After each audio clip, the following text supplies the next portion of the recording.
Everyone, welcome back to the NFA Review channel. You're probably wondering what the hell you're looking at here, and I'm about to explain that right now. So many of you know that I have two YouTube channels. I have NFA Review channel and Life Through Our Lens, where we do a more vlog style, relaxed type format, where we go out and we film the things that we're currently doing that week. It's not scripted.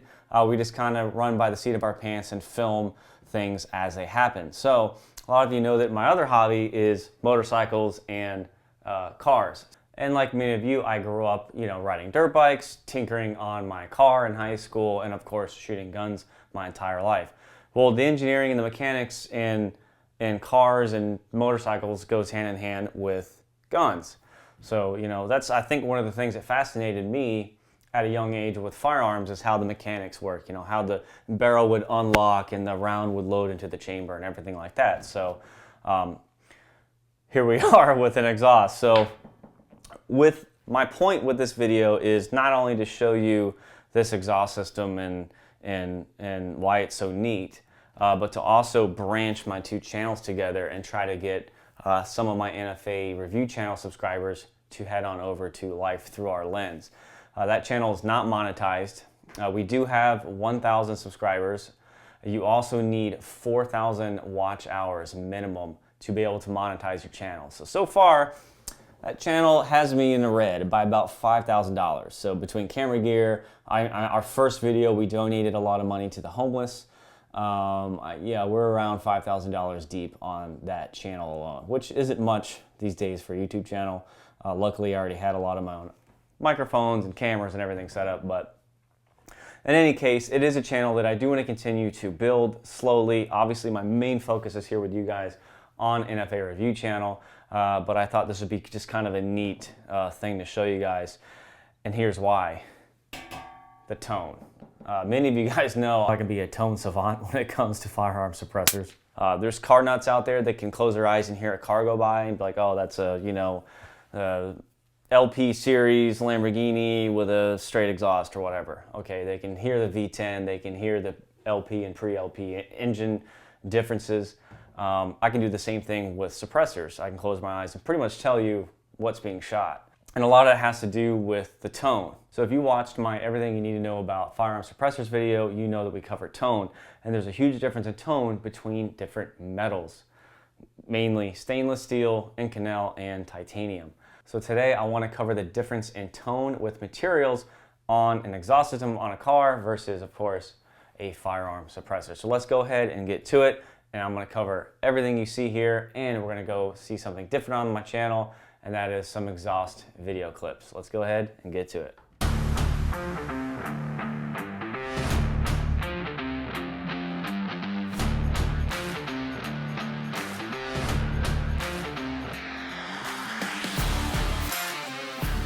As far as the materials, you might have guessed that already. This is 100% constructed of titanium. It has a weight reduction from the factory exhaust system of 17 pounds. It increases the horsepower by 8.7 and the torque by 7 foot-pounds.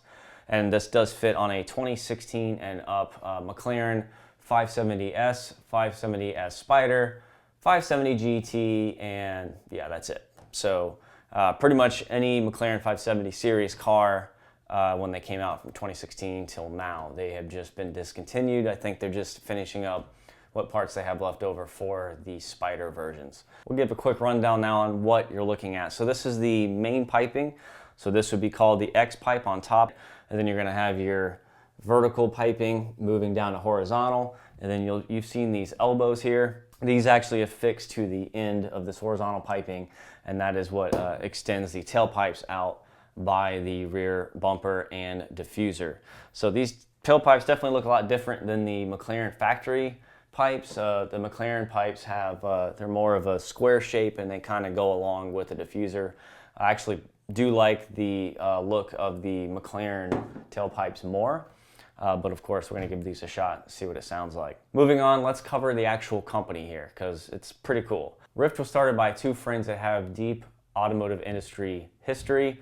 They've worked in it for a very long time, and they wanted to start a company that catered to the higher end vehicles out there, and they wanted to give them a product that did not skimp on anything. In fact, their mission statement, written right here on the top tab, is separate from the ordinary. Pretty cool company name actually, and pretty cool that two friends started a company of this size. They don't just make exhaust for McLaren, they make it for Ferrari, Lamborghini, Porsche, all the big names out there, all the high-end sports cars and exotic cars. So their main goal, I asked them, what was your main goal when building exhaust? And they both said tone. They wanted the highest frequency pitch they could possibly squeeze out of each design. Highest priority was sound, so much so they hired engineers to help with the acoustic engineering. Engineers that have been associated with race teams that race in Le Mans and other races, teams that specifically work with Lamborghini. Ease of success is surrounding yourself with the right people, and they did exactly that. And funny story, they also told me that their highest priority is utmost customer satisfaction. Now, I found this out firsthand because, full disclosure here, by the way, guys, I paid for this. I bought it from a dealer, not RYFT. In fact, RYFT, the company, didn't even know I was doing this video until like half an hour ago. I just wanted to do this video to kind of show the similarities between exhaust systems on cars and the tubing on firearm suppressors and how it can change tone. Anyway, so AWdesignstuning, I bought it from them. They gave me like Black Friday sale price, so I still paid a lot of money for it. But back to customer service. The exhaust was drop shipped from RYFT, I believe, and it came with a small dent. This is the new one. I already sent back the other one with the damage. It had a tiny dime-sized dent right here on the top of the X pipe, so you could see it through the venting on the back of the car. And my PDR guy could easily pop that, no problem. I sent the dealer, Alex, a quick message, hey, just want to let you know it came with a dent, and he totally went above and beyond. He contacted RYFT. RYFT, the owner, one of the owners of RYFT actually called me personally to apologize. They went, I mean, they were freaking out. I said, listen, it's just a dent. We'll deal with it, you know? And they're like, no, we're sending you a new exhaust system. And I'm like, okay. And I'm like, well, it's not getting installed for a week. So you have a whole 7 days, a full 7 days to get the other one to me from California.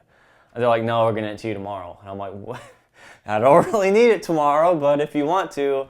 And they spent over $1,000 to overnight it. I think I found out about the dent. It came on UPS, 4 p.m. Eastern Standard Time. And I believe they shipped theirs around 4 p.m. Pacific Standard Time. And it arrived at my house the next morning at 10 a.m. And it boxed, I would say about as big as this entire table, 24-pound box with all the padding and everything.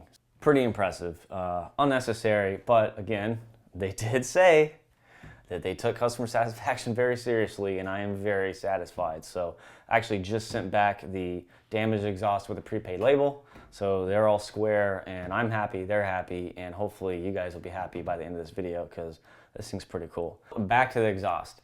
You're probably wondering why titanium. Well, titanium is 40% lighter than the stainless steel counterpart, and the walls are thinner. Okay, and that's where it's a less dense metal as well. So that's where these exhaust systems and suppressors get those higher pitch mechanical sounds from. Okay, it's from the thinness and the low density of the tubing and how it absorbs heat. Titanium is actually a really poor conductor of heat and electricity, which is good, especially when in a hot engine bay and when on a suppressor on the end of your gun. That's why titanium suppressors on firearms cool down faster, same with titanium exhaust systems. And of course you have weight saving. So it's lighter, it makes a higher frequency pitch, and it looks badass, and there's no doubt about that. So you're probably wondering what these are. So these are called pie cut welds, and they actually, with their engineers in-house, they definitely know what they're doing here. These are not ground down. There's different kinds of welding that you need to take into account, they tell me, when designing an exhaust system. There's structural welding, and then there's load-bearing welding, okay? And the welding type and technique that you do for each is different. And so this is structural. This is not a load-bearing piece. This is an elbow. This hangs off the side of the exhaust system. As such, these pie cuts are welded with autogenous welds, and the load-bearing areas, like here on the exhaust hangers, I'll show a close-up shot of that, stacking dimes there, that is called a fillet weld. So two different types of welds for two different types of applications and issues that you come across when designing an exhaust system that's going to be essentially hanging off the back of your car, superheated and vibrating all the time. While we are breaking down each section of the exhaust, we'll go ahead and cover the top X pipe. So a lot of you, my Mustang boys out there, I remember from high school, you can get a deeper throatier sound with an H pipe and a higher raspy tone with an X pipe, and that has to do with the frequency cancellation when you cross exhaust paths. On an X pipe like this, you'll get a higher, raspier pitch. And what they do is they cut the back section of this piping out and they weld them together. So the left bank and the right bank of the exhaust on the car can actually cross paths, and that will change the frequency as it goes through the piping. It can also scavenge more exhaust gases out of the system faster, increasing your power. An H pipe kind of works the same way.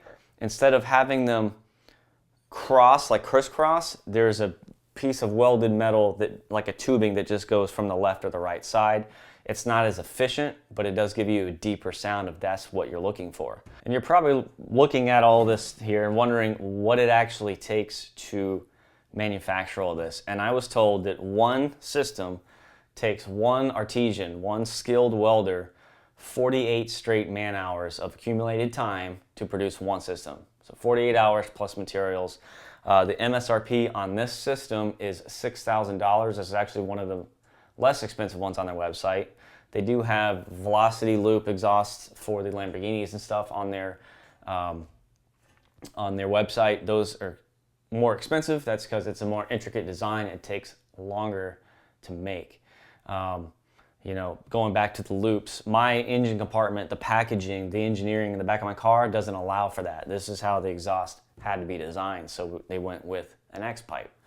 And they also test each system that they develop for a new car 15,000 miles, which is a lot, which means they had to have that host car, a McLaren 570S or GT, for 15,000 miles, beating the hell out of it. As you can see here, I mean, these extra welded in bracing, that's not there for looks. I mean, they made it look good. They put some lightning holes in it, stuff like that. There's a brace underneath. That's there for torsional rigidity. Okay, you have a left and right pipe connected to the left and right side of the engine that's going to be torquing left and right in the engine bay. So that torsional rigidity is very important. So you can definitely tell they went above and beyond to really put together a beautiful, beautiful looking exhaust with the right welds, with the right people behind them, and you're going to pay for it. Even with the discount, it was pretty steep. But you know, with these types of cars, that's just the name of the game. So higher frequency pitch. I already did some exhaust clips with the stock system. So the stock system in my car was their Sport. So with McLaren, you get just the basic exhaust.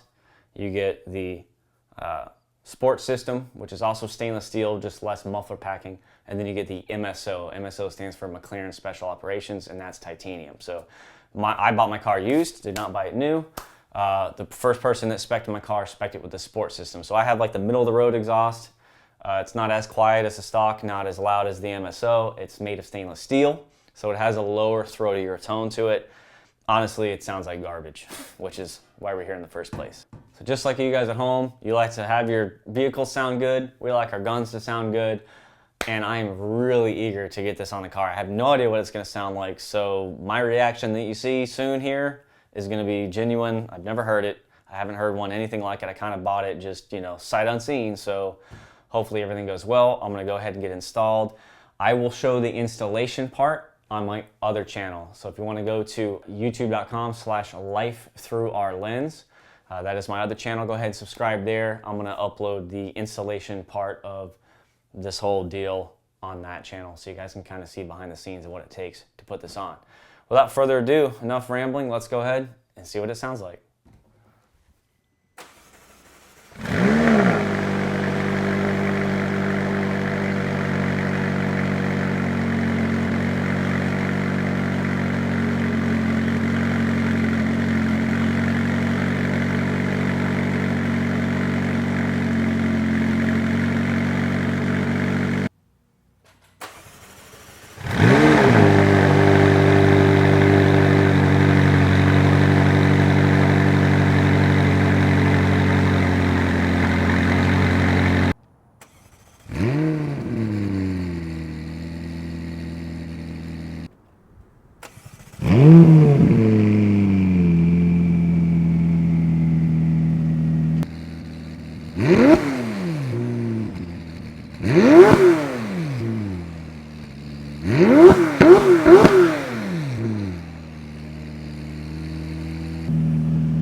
Okay, some ending thoughts. Well, I have lived with the exhaust for a couple days now. In fact, on my other channel, the video has already been uploaded for a couple days. So if you guys want to see a different format, a different type of viewing experience, go ahead and check that video out now. I'm actually going to throw it on the very first sentence here on the top of the description below.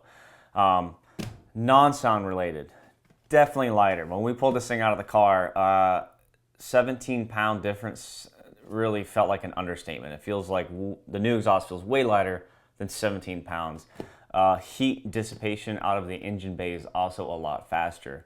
Normally when we stop somewhere, when we're out and about, you can see the heat mirage coming out of the heat grates in the back of the engine compartment for a lot longer when I had the stock exhaust in. I'm talking 2 hours later, we can go to the car and you can still see heat coming out the back. Now it cools off a lot faster with the titanium system. Now as far as sound, I've already looked at all the post video and editing, of course, because the video's already been live for a week on the other channel. But it's hard to tell, you know, on the video. If you listen very carefully with headphones, you can hear a discernible difference on how tuned the new system is. It has a much higher pitch. It sounds more exotic, very tuned. It's clean.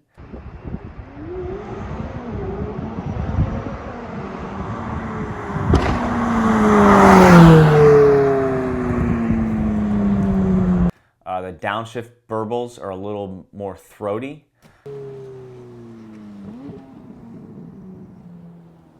So basically, all in all, a little higher pitch, a little throatier. You're still not going to get that extreme exotic loud turbo sound. because we still have stainless steel downpipes that have really, really occlusive cats in them. My other option would be, of course, again, to put a sport cat system in it that doesn't require tune and it won't give you check engine light, but that does void the warranty. And voiding the warranty on this car is not something I want to do. So for now, we're gonna live with it. So yeah, the tone definitely sounds better. Sounds a lot better in person. I wish we had time to film more scenes of the car under load, maybe in another car next to it, like something quiet, you know, like a Civic or a hybrid or something, you know, a Tesla maybe, and get some rolling shots without much wind to hear up close what the car sounds like under load versus it driving away from the microphone. And we had a lot of wind that day as well. So now that I've been able to live with it and learn all its characteristics, it definitely sounds much, much better. Definitely happy with it. As far as comparing it to suppressors, same thing. It cooled down faster, it's lighter. The car definitely felt faster, so we have more performance. Not like crazy faster, but seat of the pants, mid-range power, definitely feels a little peppier, and my throttle response is a lot better. So same thing with firearms. You put a lighter can on the end of the gun, you're gonna have less point of impact shift because that barrel whip, your point of impact change is not gonna be as affected as much as putting a heavier suppressor on the end of your barrel. Same thing with, again, cooling, heat mirage. As far as sound on a suppressor, of course, that is subjective. You know, some people like titanium, some people like Inconel, stainless. It all depends on what your ears like. But definitely on a car, titanium is definitely the go-to material of choice for a high-end exotic system. Now, all that being said, from the exhaust to the suppressors, here's what you really have to ask yourselves. Why is it socially acceptable to make my exhaust louder on a car, but not my gun quieter? How ignorant is that? I mean, really, the whole point of this video, put everything aside, how ignorant is it that it's frowned upon to remove dangerous sound levels from firearms, but not your car? We can go make our car louder, more obnoxious. You know, to us it's not obnoxious because, you know, we're into cars. I'm sure I annoy people at traffic lights with the exhaust, you know, nothing they can do about it. And I'm sure shooting a handgun next to them, you know, would annoy them as well. I'm sure they would love to see a suppressor on the end of that gun, but it's not socially acceptable. I'm sure we can blame Hollywood, criminals from the 1930s, of course, but here we are in 2020, and we can make my car louder, but we have to go through hell and high water to make our guns quieter. So, you know, it would be funny if it wasn't so sad and pathetic and ignorant. So, kind of wanted to leave you guys with that. We have a lot more videos coming on firearms, no more car stuff. Just wanted to kind of link the two. Thought it'd be pretty interesting and hopefully get some extra traffic on the new channel so we can finally get it monetized. I can't tell you what we're working on here because that is saved for my patrons only on Patreon. I do give them a list of what we're working on. I'm actually leaving the house later today to go pick up another suppressor and get to work on that, as well as a really cool brake barrel AR-15 system that I'll just leave it at that. It's really cool, actually really cool. I already have it in the safe. The machining on it, the fit and finish, very, very high-end product by a really passionate guy. So can't wait to share that with you guys. Make sure to click like on these videos, guys, if you did enjoy what you saw. It really helps place it better in the suggested watch list on YouTube. Of course, here on the NFA Review channel, that's hard to do because, you know, we're firearm related and they like to snuff us out. So, but do it anyway. Share it if you liked it. And of course, click that subscribe button if this is your first time on the channel. We have a lot of reviews coming. I'm now working with a new dealer, so we had to wait for ATF paperwork to clear for me to get put on their license. So now everything can move forward and I can get back to filming at a much higher rate. So strap in, a lot more videos coming. Thanks again for watching. I'll see you next time.